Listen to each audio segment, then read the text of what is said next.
কেকের বদলে বাটি বসিয়েই কেকটা তৈরি করে দিলাম।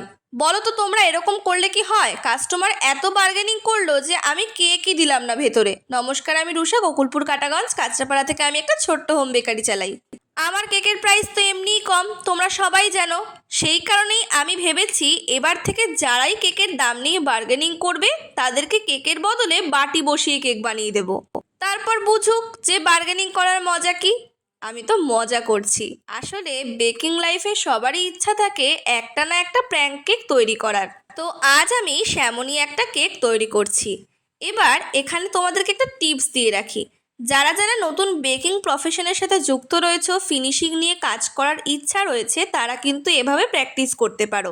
মানে সব সময় কেক স্পঞ্জ রেডি করা, অনেকটা পরিমাণে ক্রিম খরচ না করেও তোমরা কিন্তু একটা সমান মাপের বাটি অথবা কেক মোল্ড বসিয়েও সেটার উপরে প্র্যাকটিস করতেই পারো। এতে কি হবে, ছোট মাপের কেক মোল্ডে প্র্যাকটিস করলে ক্রিমও কম লাগবে, তোমাদের প্র্যাকটিসও হবে এবং তোমরা কিন্তু ফিনিশিংটাও অনেকটা ভালো করে শিখে নিতে পারবে। আর হ্যাঁ, প্র্যাঙ্ক কেকটার দাম ছিল 100 টাকা, তবে ওটা ডেলিভারি হয় না, আমার বাড়ি থেকে এসে নিতে হবে, অথবা অন্য কেকের সাথে তোমরা ওই কেকটা নিলে ডেলিভারি পাবে।